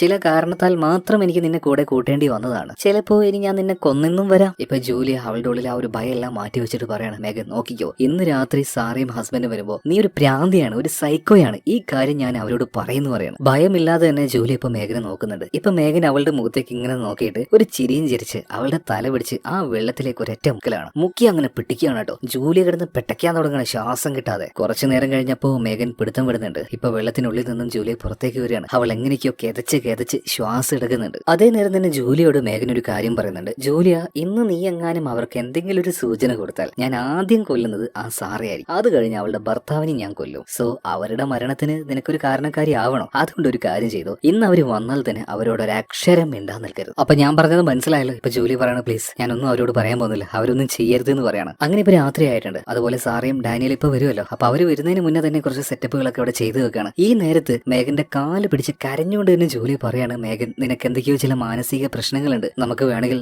നല്ലൊരു ഡോക്ടറുടെ അടുത്തേക്ക് ചെന്ന് അത് ചികിത്സിച്ച് മാറ്റാം. വെറുതെ ക്രൂരമായിട്ടുള്ള ഈ കാര്യങ്ങളൊന്നും നീ ചെയ്യല്ലേ. എനിക്ക് നിന്നെ ഇപ്പോഴും ഇഷ്ടമാണ് മേഘൻ. നിന്റെ കൂടെ ഞാൻ നിൽക്കാം. നിനക്ക് എന്ത് പ്രശ്നമാണെങ്കിലും അത് മാറ്റാനായിട്ട് നിന്റെ കൂടെ ഞാൻ നിൽക്കാന്ന് പറയണം. ഇത് കേട്ട സമയത്ത് ചിരിച്ചുകൊണ്ട് തന്നെ മേഘൻ പറയണം, ജൂലിയ, ഇതുപോലെ ആദ്യമായിട്ട് എന്റെ കാല് പിടിച്ച് കരയുന്ന ആള് നീയൊന്നും അല്ല കേട്ടാ. ഇതുപോലെ വേറെയും കുറേ അധികം ആൾക്കാർ എന്റെ കാല് പിടിച്ച് ഇതുപോലെ കരഞ്ഞിട്ടുണ്ട്. നീ എന്താ വിചാരിച്ചത് എനിക്ക് മാനസിക രോഗമാണെന്നോ, ആളുകളെ കൊല്ലുന്ന ഒരു സീരിയൽ കില്ലർ ആണെന്നോ, ഒരു സൈക്കോപാത്ത് ആണെന്നോ? എന്നാ നിനക്ക് തെറ്റി. എന്റെ ലക്ഷ്യം അതൊന്നുമല്ല. ഞാൻ ആദ്യമായിട്ട് ഇങ്ങോട്ടേക്ക് കൊണ്ടുവന്ന് കൊന്നത് എറിക്കാന്ന് പറഞ്ഞ ഒരു പെൺകുട്ടിയായിരുന്നു. ഞാൻ അവളെ കൊല്ലുന്നതിന് മുന്നേ ഒരു കാര്യം ചെയ്തായിരുന്നു. അവളുടെ പേരിൽ വലിയൊരു ഇൻഷുറൻസ് എടുത്ത് അതിന്റെ നോമിനിയായിട്ട് ഞാൻ എന്റെ പേര് കൊടുത്തു. പിന്നീട് അവളെ ഇങ്ങോട്ടേക്ക് കൊണ്ടുവന്ന് നല്ലൊരു തക്കം കിട്ടിയപ്പോൾ അവളെ വെള്ളത്തിൽ മുക്കി ഞാൻ അങ്ങ് കൊന്നു കളഞ്ഞു. എന്നിട്ട് അവൾ വെള്ളത്തിൽ വീണ് അപകടത്തിൽ മരിച്ചതുപോലെ തന്നെ ഞാൻ അതിനെ വരുത്തി തീർത്തു. അതുകൊണ്ട് എന്തായി, അവളുടെ നോമിനിയായി എനിക്ക് ആ ഇൻഷുറൻസിന്റെ കാശ് കിട്ടി. അങ്ങനെയാണ് ഞാൻ ഓരോരുത്തരെയും പ്ലാൻ ചെയ്ത് കൊല്ലുന്നത്. അങ്ങനെ തന്നെയാണ് ഇപ്പൊ നിന്നെയും കൊല്ലാൻ പോകുന്നത്. നിന്റെ പേരുള്ള ആ ഒരു ഇൻഷുറൻസ് തുക നിന്നെ കൊന്നു കഴിഞ്ഞാൽ, അല്ലെങ്കിൽ നീ മരിച്ചു കഴിഞ്ഞാൽ അത് എനിക്കല്ലേ കിട്ടാൻ പോകുന്നത്. എന്റെ ലക്ഷ്യം കാശ് മാത്രമാണ്. അല്ലാതെ ആളുകളെ കൊല്ലുന്നതിൽ ഒരു എൻജോയ്മെന്റ് കണ്ടെത്തുന്ന ഒരു സൈക്കോപാത്ത് ഒന്നും അല്ലട്ടെ ഞാൻ. ഇതെല്ലാം കേട്ട് ജൂലിയ ആകെ പേടിച്ച് വിറച്ചങ്ങനെ നിൽക്കുകയാണ്. അതായത് ഇവളുടെ മൈൻഡ് ഒരിക്കലും മാറ്റാൻ പറ്റില്ല എന്ന് അവൾക്ക് മനസ്സിലായി. ഇതേ നേരം തന്നെ അങ്ങോട്ടേക്ക് സാറയും ഡാനിയലും വന്നിട്ടുണ്ട് കേട്ടോ. വന്ന പാട് തന്നെ അവരോട് ഓരോ കാര്യങ്ങൾ സംസാരിക്കുകയാണ്. എന്നാൽ സാറയ്ക്ക് നമ്മുടെ ജൂലിയെ കണ്ടപാട് തന്നെ അവൾക്ക് എന്തോ വിഷമമുള്ളതുപോലെ തോന്നി. അപ്പൊ ജൂലിയോട് എന്താ പറ്റിയെന്നൊക്കെ ചോദിക്കുന്നുണ്ട്. ഇപ്പൊ അതിന്റെ ഇടയിലേക്ക് കയറി വന്ന മേഘൻ പറയണം, ഏയ് ഒന്നുമില്ല, അവൾക്ക് തീരെ സുഖമില്ല, മരുന്നെല്ലാം കഴിച്ചിരിക്കുകയാണ്, വാ നമുക്ക് ഭക്ഷണം കഴിക്കാന്ന് പറഞ്ഞിട്ട് അവരെയും കൂട്ടി ടേബിളിലേക്ക് പോവാണ്. വളരെ ഫ്രണ്ട്ലി ആയിട്ട് തന്നെ, വളരെ നോർമൽ ആയിട്ട് തന്നെ ഇവരോടൊക്കെ സംസാരിക്കുകയാണ് മേഘൻ ഇപ്പോ. എന്നാൽ ഇതേ നേരത്ത് ഒന്നും പറയാൻ കഴിയാത്ത വല്ലാത്തൊരു വീർപ്പ് മുട്ടലായിരുന്നു ജൂലിയ. അതിങ്ങനെ പറയാൻ വേണ്ടി അവളങ്ങനെ വെമ്പുന്നുണ്ടായിരുന്നു. എന്നാൽ അത് പറഞ്ഞു കഴിഞ്ഞാൽ ഈ സാറേയും ഡാനിയലിനെയും മേഘൻ കൊന്നുകളയും. അത് പേടിച്ച് ജൂലി ഒന്നും പറയുന്നില്ല. അങ്ങനെ ഭക്ഷണം എല്ലാം കഴിച്ച് കുറച്ചു നേരം കഴിഞ്ഞപ്പോ ഈ സാറയുടെ ഹസ്ബൻഡ് ആയിട്ടുള്ള ഡാനിയലും അതുപോലെ തന്നെ മേഘനും പുറത്തു പോയിട്ട് അങ്ങനെ സംസാരിക്കുകയാണ്. അപ്പൊ ഈ ഒരു ഗ്യാപ്പിന് ജൂലി എന്ത് ചെയ്തു, സാറയോട് സ്വകാര്യമായിട്ട് കാര്യങ്ങളൊക്കെ പറയുന്നുണ്ട്. അത് കേട്ട് സാറയുടെ മുഖമൊക്കെ ആകെ മാറുകയാണ്. ഇത് അവിടെ ഉണ്ടായിരുന്ന ജനാലയിലൂടെ ആര് കാണാണ്, മേഘൻ കാണുന്നുണ്ട്. ഇതിനുശേഷം മേഘൻ ഒരു കാര്യം ചെയ്യുന്നുണ്ട്, ഒരിക്കലും നമ്മൾ പ്രതീക്ഷിക്കാത്തൊരു കാര്യം. അതായത് ഡാനിയൽ അവിടെ ഉണ്ടായിരുന്നല്ലോ, അവന്റെ കഴുത്ത് അറുത്തുകളയാണ് അവള്. ഈ കാര്യം സാറ നേരിട്ട് കാണുകയാണ്. അവളാകെ തരിച്ചുപോയി. ഇതേ നേരം ജൂലി ഉറക്കനെ സാറയോട് വിളിച്ചു പറയാണ്, സാറ ഇനി ഇവിടെ നിൽക്കേണ്ട, ഓടി രക്ഷപ്പെട്ടു എന്ന്. എന്തായാലും സാർ അവിടെ നിന്ന് ഓടി രക്ഷപ്പെടാൻ നോക്കിയെങ്കിലും ഒരു കത്തിയുമായിട്ട് അവളുടെ പിന്നാലെ ചെന്ന സാറയെ പിടിച്ച് മേഘൻ അവളുടെ നെഞ്ചിലേക്ക് പല തവണ കത്തി വെച്ച് കുത്തുന്നുണ്ട്. ഈ നേരത്തെ സാറയുടെ മുഖത്ത് നോക്കി പറയാണ്, ഇതുപോലെ തന്നെയാടി ഞാൻ ആ ജെന്നിയെ കൊന്നത്, എനിക്കിട്ട് പണി തരാൻ നോക്കിയതാ ഇങ്ങനെ ഇരിക്കുന്നു പറഞ്ഞിട്ട് അവളെ കൊല്ലുന്ന സമയത്ത് അവളൊരു ആനന്ദം കണ്ടെത്തുന്നുണ്ടായിരുന്നു കേട്ടോ. അതായത് സത്യം പറഞ്ഞാൽ മേഘന് വേണ്ടത് കാശ് മാത്രമല്ല, അവൾക്ക് ഇല്ലാന്ന് പറഞ്ഞൊരു മാനസിക പ്രശ്നം അവൾക്കുണ്ട്. ആളുകളെ കൊല്ലുന്നതിൽ അവൾ ഒരു ആനന്ദം കണ്ടെത്തുന്നുണ്ട് കേട്ടോ. ഇപ്പൊ ആ ചോര കൈയുമായിട്ട് നേരെ ജൂലിയുടെ അടുത്തേക്ക് വന്നിട്ട് പറയാണ്, കണ്ടോ ഞാൻ നിന്നോട് വാൺ ചെയ്തതാണ് അവരോടൊന്നും പറയരുതെന്ന്. ഇപ്പൊ ഇവര് മരിക്കാൻ കാരണം ആരാണ്? നീയല്ല ജൂലിയ. രണ്ടുപേരെ നീയല്ലേ ജൂലിയെ കൊന്നത്. അപ്പൊ അതിന്റെ ആ ഒരു വിഷമത്തിൽ അവൾ വായ പൊത്തി അങ്ങനെ കരഞ്ഞോണ്ടിരിക്കുകയാണ്. ഇതേ നേരം ഈ ഡാനിയലുടെയും അതുപോലെ തന്നെ സാറയുടെയും ഡെഡ് ബോഡി ഡൈനിങ് ഹാളിലേക്ക് വലിച്ചു കൊണ്ടുവന്ന് മരുമുറിക്കുന്ന മെഷീൻ ഉണ്ടല്ലോ, അത് ഉപയോഗിച്ച് അവരുടെ ശരീരം കഷ്ണമായിട്ട് വെട്ടി നുറുക്കിയെടുക്കുകയാണ്. അപ്പൊ ഇതെല്ലാം ചെയ്യുന്നതിന് മുന്നേ അവിടെ വലിയൊരു പ്ലാസ്റ്റിക് തന്നെ വിരിക്കുന്നുണ്ട് കേട്ടോ. കാരണം ഇവിടെ ഒന്നും രക്തമാകാൻ പാടില്ലല്ലോ. അങ്ങനെ കഷ്ണങ്ങളാക്കി മുറിച്ചെടുത്ത ഈ സാറയുടെ ഡാനിയലിന്റെ ഡെഡ് ബോഡി അതിന്റെ ആ കഷ്ണങ്ങൾ ഇപ്പൊ ജോലിയും കൂടെ കൂട്ടിയിട്ട് ഒരു തോണിയിൽ കയറ്റിയിട്ട് അത് തടാകത്തിന്റെ പല ഭാഗത്തായിട്ട് അവൾ കൊണ്ട് എറിഞ്ഞു കളയാണ്. ഇതെല്ലാം കഴിഞ്ഞ് വീട്ടിലേക്ക് വന്നതിന് ശേഷം ഒരു പ്രത്യേകതരം ലൈറ്റ് ഉണ്ട്, അതുപയോഗിച്ച് എവിടെയൊക്കെ രക്തത്തിന്റെ പാടുണ്ടോ ഇതെല്ലാം നന്നായിട്ട് തുടച്ചു കളയാണ്. ഇനി എങ്ങാനും പോലീസുകാർ വന്ന് ടെസ്റ്റ് ചെയ്യുന്ന സമയത്ത് ഇതൊന്നും കാണാതിരിക്കാൻ വേണ്ടി. അങ്ങനെ അന്ന് രാത്രി ഉറക്കെല്ലാം കഴിഞ്ഞ് പിറ്റേ ദിവസം രാവിലെ തന്നെ ജൂലിയെ വിളിച്ച് അവൾക്ക് നല്ല ഭക്ഷണവും കാര്യങ്ങളൊക്കെ മേഘൻ ഉണ്ടാക്കി കൊടുക്കുകയാണ്. എന്നിട്ട് അവള് നോക്കിയിട്ട്, കഴിക്കേ, എന്താ കഴിക്കാതിരിക്കുന്നത്, നന്നായിട്ട് കഴിക്കുന്നു പറയണം. ഇവളെന്താ ഇപ്പോ നല്ല ഭക്ഷണമൊക്കെ ഉണ്ടാക്കി തന്ന് എന്നെ കൊണ്ട് ഇത് തീറ്റിക്കുന്നതെന്ന് കരുതിയിട്ട് ജൂലി ഇപ്പൊ മേഘനെ നോക്കിയപ്പോ മേഘൻ പറയാണ്, നിന്നോടുള്ള ഇഷ്ടം കൊണ്ടൊന്നുമല്ല നിനക്ക് നല്ല ഭക്ഷണം ഉണ്ടാക്കി തന്നത്. നീ നന്നായിട്ട് വയറ് നിറച്ച് കഴിക്കുക, എന്നാലല്ലേ നീ നല്ല ഹെൽത്തി ആയിട്ട് നിൽക്കുകയുള്ളൂ. നല്ല ഹെൽത്തി ആയിട്ടുള്ള നിന്നെ കൊന്നാൽ മാത്രമേ പോലീസുകാർക്ക് സംശയം തോന്നാതിരിക്കുകയുള്ളൂ. ഒരു സ്വാഭാവിക മരണമായിട്ട് അവർക്ക് തോന്നണമെങ്കിൽ നിന്റെ വയറ്റിൽ അത്യാവശ്യം നല്ല ആഹാരമൊക്കെ ഉണ്ടാവണം. എന്നാൽ മാത്രമേ ഓട്ടോപ്സി ചെയ്യുന്ന സമയത്ത് അവർക്കൊരു സംശയം തോന്നാതിരിക്കുകയുള്ളൂ. എന്തായാലും നീ ഇത് കഴിക്കുക, ചേച്ചി ഇപ്പൊ വരാൻ കേട്ടാ. ഇത് പറഞ്ഞിട്ട് മേഘൻ നേരെ കിച്ചണിലേക്ക് പോവാണ്. ഇതേ നേരം തന്നെ ജൂലിയ അവിടെ ചെറിയൊരു ഇരുമ്പ് പെട്ടി കാണുന്നുണ്ട് കേട്ടോ. ജൂലിയ പതിയെ അത് തുറന്നു നോക്കിയ സമയത്ത് ജൂലിയയുടെ കഴുത്തിൽ മേഘൻ ഒരു ചെയിൻ ഇട്ട് കൊടുത്തായിരുന്നല്ലോ, അതുപോലെ ഒരു 6-7 ചെയിനുകൾ ഉണ്ടായിരുന്നു. അതായത് ഏകദേശം അത്രയും ആൾക്കാരെ ഇൻഷുറൻസ് പൈസ കിട്ടാൻ വേണ്ടി മേഘൻ കൊന്നു കളഞ്ഞിട്ടുണ്ട്. അതായത് കാശിന് വേണ്ടി ആളുകളെ കൊല്ലുന്ന ഒരു പക്കാ സീരിയൽ കില്ലർ തന്നെയാണ് ഈ മേഘൻ. താനൊരു ലെസ്ബിയൻ ആണ്. ഇത് പറഞ്ഞ പല പെൺകുട്ടികളെയും പറഞ്ഞ് പറ്റിച്ച് ചതിച്ച് അവരെല്ലാവരെയും ഇങ്ങോട്ടേക്ക് കൊണ്ടുവന്ന് അവൾ കൊന്നിട്ടുണ്ട്. ഇനിയും മേഘൻ ഈ കാര്യം കണ്ടിന്യൂ ചെയ്തുകൊണ്ടേയിരിക്കും. എന്തായാലും ഭക്ഷണം കഴിച്ചു കഴിഞ്ഞപ്പോൾ ജൂലിയും കൂട്ടിയിട്ട് ഇപ്പൊ മേഘൻ കാട്ടിലേക്ക് പോവാണ്. അങ്ങനെ കാട്ടിലേക്ക് പോകുമ്പോൾ മേഘൻ ചോദിക്കുന്നുണ്ട്, ജൂലിയ നിനക്ക് എങ്ങനെയാ മരിക്കേണ്ടത്, എങ്ങനത്തെ സ്ഥലം നിനക്ക് വേണ്ടത്? എന്തായാലും ആ കാര്യത്തിൽ ഞാൻ നിനക്കൊരു ഓപ്ഷൻ തരുന്നുണ്ട് കേട്ടോ. ഈ നേരത്ത് നമ്മുടെ ജൂലിയ എന്ത് മറുപടി കൊടുക്കാനാ, എന്ത് പറയാനാ? പാവം തലയും താഴ്ത്തി പേടിച്ചങ്ങനെ ഇരിക്കുകയാണ്. എന്നാൽ ഒരു സമയത്ത് ജൂലിയ ഒരു കാര്യം ചെയ്യുന്നുണ്ട്. മേഘൻ പോലും കാണാതെ അവളുടെ കയ്യിലുണ്ടായിരുന്ന ആ ഒരു മയക്ക് സൂചി ഉണ്ടല്ലോ, അത് ജൂലി ഒരെണ്ണം കയ്യിൽ വെച്ചായിരുന്നു. അതെടുത്ത് അവളുടെ കഴുത്തിലേക്ക് ഒറ്റ കുത്തു കൊടുക്കുകയാണ്. പെട്ടെന്നായതുകൊണ്ട് തന്നെ ഞെട്ടിപ്പോയ മേഘൻ വേഗം വണ്ടി ബ്രേക്ക് ചവിട്ടി നിർത്തുകയാണ്. അപ്പൊ തന്നെ ജൂലിയ പുറത്തേക്ക് ഇറങ്ങി ഓടുന്നുണ്ട്. ഇതോടുകൂടി മേഘൻ ആകെ ഭ്രാന്ത് പിടിക്കുകയാണ്. എന്നിട്ട് ജൂലിയോട് ഉറക്കനെ വിളിച്ച് പറയുന്നുണ്ട്, എനിക്ക് നിന്റെ ഇൻഷുറൻസിന്റെ പൈസ കിട്ടിയിട്ടില്ലെങ്കിൽ കുഴപ്പമില്ലടി, നിന്നെ ഞാൻ ഇന്ന് കൊന്ന് കൊല വിളിക്കുന്നു പറഞ്ഞിട്ട് അവളുടെ പിന്നാലെ തന്നെ ഒരു കത്തിയുമായിട്ട് പോവുകയാണ്. ഇതേ നേരം ജൂലിയ നേരെ പോയി നിൽക്കുന്നത് ഒരു വലിയ കൊക്കയുടെ അരികിലേക്കാണ്. ഇനി മുന്നോട്ടേക്ക് ഓടാനായിട്ട് അവൾക്ക് സ്ഥലമൊന്നുമില്ല കേട്ടോ. ഇതേ നേരം മേഘൻ അവളുടെ അടുത്തേക്ക് എത്താനായിട്ടുണ്ട്. എന്നാൽ അവളുടെ അടുത്ത് ഏകദേശം ഒരു 4 മീറ്ററോളം അടുത്ത് എത്താനായപ്പോഴേക്കും മേഘൻ അവിടെ തലയിറങ്ങി വീഴാണ്. അതായത് അവളുടെ ദേഹത്ത് കുത്തിവെച്ച ആ മരുന്ന് ഇപ്പോഴാണ് വർക്കാവുന്നത്. ഇപ്പൊ ബോധമില്ലാതെ കിടക്കുന്ന മേഘന്റെ അടുത്തേക്ക് ജൂലിയ ചെല്ലുകയാണ്. എന്നിട്ട് അവളുടെ കയ്യിൽ ആ ഒരു കത്തി എടുക്കുകയാണ്. അവൾ അവിടെ വെച്ച് തന്നെ കൊല്ലാൻ നോക്കുന്നുണ്ട്. എന്നാൽ ജൂലിയക്ക് എന്തോ അതിന് മനസ്സ് വരുന്നില്ല കേട്ടോ. കാരണം കുറച്ചു കാലം അവൾ അത്രത്തോളം സ്നേഹിച്ചായിരുന്നു. കൊല്ലാൻ മനസ്സ് വരാത്തത് കൊണ്ട് തന്നെ അവൾ ഇപ്പൊ മേഘന്റെ ആ ഒരു ജീപ്പ് എടുത്തുകൊണ്ട് ഇവിടുന്ന് രക്ഷപ്പെട്ടു പോവാണ്. എന്നാൽ പോകുന്ന വഴിയിൽ പെട്ടെന്ന് ജൂലി ആ ഒരു ജീപ്പിന്റെ ബ്രേക്ക് ചവിട്ടുകയാണ്. എന്നിട്ടൊരു കാര്യം ഇങ്ങനെ ആലോചിക്കുകയാണ്. അതായത് അവളെ കൊല്ലാതെ വന്നതല്ലേ ഞാൻ ചെയ്ത ഏറ്റവും വലിയ തെറ്റ്. കാരണം എത്ര പേരെയാണ് അവളിങ്ങനെ ചതിച്ച് കൊന്നത് വെറും കാശിന് വേണ്ടി. എന്നാൽ കാശ് മാത്രമല്ല, ആളുകളെ കൊല്ലുന്നതിൽ ഒരു ആനന്ദവും അവൾ കണ്ടെത്തുന്നുണ്ട്. അതായത് അവളെങ്ങനെ ജീവനോട് വെക്കുകയാണെങ്കിൽ അതൊരു വലിയ സാമൂഹിക വിപത്താണെന്ന് മനസ്സിലാക്കിയ ജൂലി തീരുമാനിക്കുകയാണ്, ഇനി എന്തൊക്കെ സംഭവിച്ചാലും ശരി അവളെ കൊന്നിട്ടല്ലാതെ ഈ കാട് വിട്ടു പോയില്ല. പിന്നീട് അവിടുന്ന് അപ്പൊ തന്നെ തിരിക്കുകയാണ് അവള്. നേരെ ഈ മേഘൻ ബോധം കെട്ടുകിടന്ന് സ്ഥലത്തേക്ക് പോയി നോക്കുമ്പോൾ അവിടെ മേഘൻ ഉണ്ടായിരുന്നില്ല. അവളുടെ ബോധം തിരിച്ചു കിട്ടി. അവൾ എങ്ങോട്ടോ പോയിട്ടുണ്ട്. അവൾ അവളുടെ വീട്ടിലുണ്ടാവും എന്ന് കരുതിയിട്ട് അങ്ങോട്ടേക്ക് ഓടി ചെന്ന ജൂലിയക്ക് അവൾ അവിടെയും കാണാൻ പറ്റിയില്ല. അതായത് ഇപ്പോഴും ജൂലിയെ തേടി മിക്കവാറും മേഘൻ ആ കാട്ടിൽ അലഞ്ഞ് തിരിഞ്ഞ് നടക്കുന്നുണ്ടാവും. അപ്പൊ എങ്ങനെയെങ്കിലും മേഘനെ ഇപ്പൊ തന്നെ ഇങ്ങോട്ടേക്ക് വരുത്തിക്കണം. അതിനായിട്ട് ജൂലി എന്ത് ചെയ്തെന്ന് അറിയോ? അവിടെ ഞാൻ ലാപ്ടോപ്പ് സ്പീക്കറിലേക്ക് കണക്ട് ചെയ്ത് ഒരു പാട്ട് ഉറക്കനെ വെക്കുകയാണ്. ശബ്ദം കേട്ട് എന്തായാലും മേഘൻ ഇങ്ങോട്ടേക്ക് വരാതിരിക്കില്ലല്ലോ. അതുപോലെ തന്നെ കയ്യിലൊരു ഗണ്ണും വെച്ച് ജൂലിയ തയ്യാറായി അങ്ങനെ നിൽക്കുകയാണ്. പിന്നീട് ജൂലിയ പ്ലേ ചെയ്ത ആ ഒരു ശബ്ദം കേട്ട മേഘന് മനസ്സിലായി അവൾ അവിടെ തന്നെ ഉണ്ട്, വീട്ടിൽ തന്നെയുണ്ട്. അങ്ങനെ മേഘൻ ഇപ്പൊ ആ ഒരു വീട്ടിലേക്ക് തിരിച്ചെത്തുകയാണ്. അപ്പോഴേക്കും ഏകദേശം സന്ധ്യ ആയിട്ടുണ്ടായിരുന്നു. പെട്ടെന്ന് വീട്ടിലേക്ക് കയറിയ ഈ മേഘന്റെ പിന്നിൽ നിന്നും ജൂലി അവൾ പിടിക്കാൻ കേട്ടോ. ഗൺ പോയിന്റിൽ നിർത്തുകയാണ്. അനങ്ങി പോരുതെന്ന് പറയണം. 2 കൈയും പൊക്കി പിടിക്കാൻ പറയുന്നുണ്ട്. എന്നാൽ ആദ്യമൊന്നും മേഘൻ അതിന് സമ്മതിച്ചില്ല. അതുകൊണ്ട് അവളുടെ തലക്കെട്ട് തന്നെ ആ ഗണ്ണ് വെച്ചൊന്ന് കൊടുക്കുന്നുണ്ട്. അപ്പൊ മേഘൻ കൈപൊന്തിക്കുകയാണ്. ഇപ്പൊ ജൂലി പറയണം, നിനക്കറിയോ നിന്നെ കൊല്ലാതെ ഞാൻ ഇവിടുന്ന് രക്ഷപ്പെട്ടു പോയിട്ടും പിന്നീട് എന്തിനാണ് ഞാൻ ഇങ്ങോട്ടേക്ക് തിരിച്ചു വന്നതെന്ന്? ഒറ്റ കാര്യത്തിന് വേണ്ടി മാത്രം, നിന്നെ കൊല്ലാൻ വേണ്ടി. കാരണം നിന്നെ ഇനിയും ജീവനോട് വിട്ടാൽ നീ ഇനിയും ഒരുപാട് പാവം പെൺകുട്ടികളെ കൊന്നുകളയും, അതും വെറും കാശിന് വേണ്ടി. നീ പറഞ്ഞില്ലേ നിനക്ക് ആളുകളെ കൊല്ലുന്ന സമയത്ത് ആനന്ദമൊന്നുമില്ലാന്ന്. നിനക്ക് ആനന്ദമുണ്ട്, നീ ഒരു സൈക്കോയാണ്. നിന്നെ കൊല്ലാതെ ഈ വീട് വിട്ട് ഞാൻ പോയില്ല എന്ന് ജൂലി ഇപ്പൊ അവളോട് പറഞ്ഞപ്പോ മേഘം കിടന്ന് ചിരിക്കാൻ തുടങ്ങുകയാണ്. ഇപ്പൊ ജൂലി ചോദിക്കുകയാണ്, നിനക്ക് എന്താടി ഭ്രാന്തായോ, എന്തിനാണ് ചിരിക്കുന്നത്? ഇപ്പൊ മേഘം പറയണം, നിന്റെ കയ്യിലുള്ള ഈ ഗണ്ണുണ്ടല്ലോ ചുരുങ്ങിയത് ഒരു 100 വർഷമെങ്കിലും അതിന് പഴക്കുണ്ടാവും. അത് വെച്ച് നീ എന്നെ കൊല്ലാന്ന് ആലോചിച്ചപ്പോ അതുകൊണ്ടാണ് ഞാൻ ചിരിച്ചത്. നീ എന്നെ ഷൂട്ട് ചെയ്താൽ എനിക്കുണ്ടാവുന്ന പരിക്കിനേക്കാൾ കൂടുതലായിരിക്കും നിനക്കുണ്ടാവുന്ന പരിക്ക്.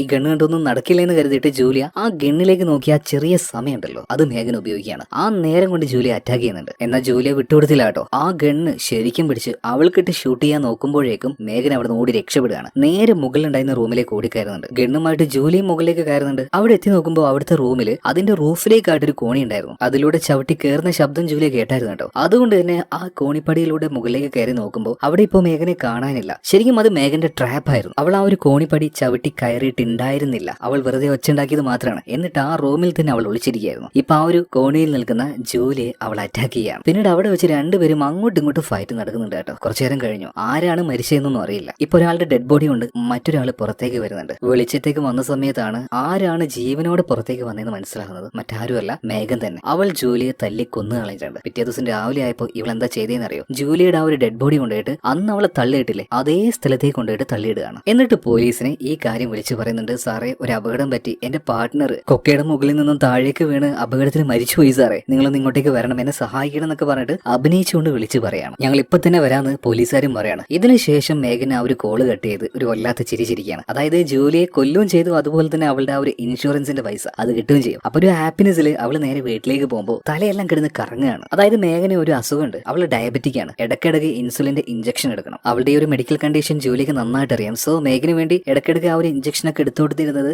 ജൂലിയാണ്. എന്തായാലും ആ ഒരു ഇഞ്ചക്ഷൻ കറക്റ്റ് സമയത്ത് എടുക്കാത്തത് കൊണ്ടാണ് മേഘന് തലയെല്ലാം കറങ്ങുന്നത്. ബാലൻസ് ഫുള്ള് പോവാണ്. പക്ഷെ പിന്നീട് എങ്ങനെയൊക്കെയോ വീട്ടിലേക്ക് എത്തി അവൾ ആ ഒരു ബോക്സിൽ നിന്നും മരുന്നെടുത്ത് ദേഹത്ത് കുത്തിവെക്കുകയാണ്. ഇപ്പൊ ഒരു വിധത്തിൽ അവൾക്ക് നോർമൽ ആവുന്നത് പോലെ തോന്നുന്നുണ്ട് കേട്ടാ. ഇതേ നേരം തന്നെ അവിടെ ഉണ്ടായിരുന്ന ടേബിളിൽ ലാപ്ടോപ്പ് അത് തുറന്നു വെച്ചിരിക്കുകയായിരുന്നു. അതിലെന്തോ റെക്കോർഡ് ചെയ്ത ഒരു വീഡിയോ അവൾ കാണുന്നുണ്ട്. ഇപ്പൊ മേഘൻ അത് പ്ലേ ചെയ്ത് നോക്കുകയാണ്. അതായത് ജൂലി തന്നെ റെക്കോർഡ് ചെയ്ത അവളുടെ ഒരു വീഡിയോ ആയിരുന്നു. ഇപ്പൊ ആ ഒരു വീഡിയോയിൽ പറയുന്നത്, മേഘൻ, ഈ വീഡിയോ നീ കാണുന്നുണ്ടെങ്കിൽ അതിനർത്ഥം ഞാൻ മരിച്ചു എന്നാണ്. അതുപോലെ തന്നെ നീ ഇഞ്ചക്ഷൻ എടുത്തതിന് ശേഷം എന്തെങ്കിലും ചില മാറ്റങ്ങൾ നിന്റെ ശരീരത്തിന് തോന്നുന്നുണ്ടോ? കൂടുതലായിട്ട് എന്തെങ്കിലും ഒരു വേദനയോ തളരുന്നത് പോലെ തല കറങ്ങുന്നത് പോലെ എന്തെങ്കിലും നിനക്ക് തോന്നുന്നുണ്ടോ? അതിന്റെ കാരണം ഞാൻ പറഞ്ഞുതരാം. നിന്റെ ആ ഒരു ഇഞ്ചക്ഷൻ ഉണ്ടല്ലോ, അതിന്റെ മരുന്നെല്ലാം ഞാൻ നേരത്തെ മാറ്റി വെച്ച് പകരം അതിനുള്ളിൽ ഞാനൊരു വിഷം നിറച്ചു വെച്ചായിരുന്നു. നീ എന്തായാലും അത് ഉപയോഗിക്കുമെന്ന് എനിക്ക് ഉറപ്പായിരുന്നു. ഇനിയിപ്പോ എന്താ സംഭവിക്കാൻ പോകുന്നതെന്നറിയോ? നിന്റെ ശരീരത്തിന്റെ ഓരോ ഭാഗത്തെ രക്തവും കട്ട പിടിക്കാൻ തുടങ്ങും. ആ രക്തം നിനക്ക് ആവശ്യമുള്ള സ്ഥലത്തേക്ക് എത്തൂല. ശരീരത്തിന്റെ പല ഭാഗങ്ങളും ഓരോന്നായിട്ട് പതിയെ പതിയെ തളർന്നു തുടങ്ങും. അങ്ങനെ നിന്റെ ശരീരം പാരലൈസ് ആയി പയ്യെ പയ്യെ പയ്യെ മാത്രമേ നീ മരിക്കുകയുള്ളൂ. ഈ കാര്യം പറയാൻ വേണ്ടി മാത്രമാണ് ഞാൻ ഈ ഒരു വീഡിയോ റെക്കോർഡ് ചെയ്തത്. എനിക്ക് ആകെ ഒരു സങ്കടമേ ഉള്ളൂ, ഇപ്പോഴത്തെ നിന്റെ മുഖം കാണാൻ പറ്റുന്നില്ലല്ലോ എന്നൊരു സങ്കടം മാത്രം. ഇത് കേട്ട മേഘന ആകെ പ്രാന്ത് പിടിക്കുകയാണ്. ദേഷ്യം കൊണ്ട് ആ ഒരു ലാപ്ടോപ്പും തല്ലിപ്പൊളിച്ച് അവൾ ആ ഒരു കാട്ടിലേക്ക് ഇറങ്ങി ഓടുകയാണ്. ഇനിയൊന്നും ചെയ്യാൻ പറ്റില്ല. ആ കെമിക്കൽ അവളുടെ ഉള്ളിലേക്ക് കയറി കഴിഞ്ഞു. ആ നേരത്തെ ഒരുപാട് ഹാലൂസിനേഷൻ അവൾക്ക് വന്നു പോകുന്നുണ്ട് കേട്ടോ. അവളുടെ ചെറിയ പ്രായത്തിൽ ഒരു കരടിയെ വെടിവെച്ച് കൊന്നു എന്ന് പറയുന്നില്ലേ? എന്നാൽ വെടിയേറ്റ സമയത്ത് പെട്ടെന്നൊന്നും ആ ഒരു കരടി ചത്തിരുന്നില്ല. 20 മിനിറ്റോളം അത് കിടന്ന്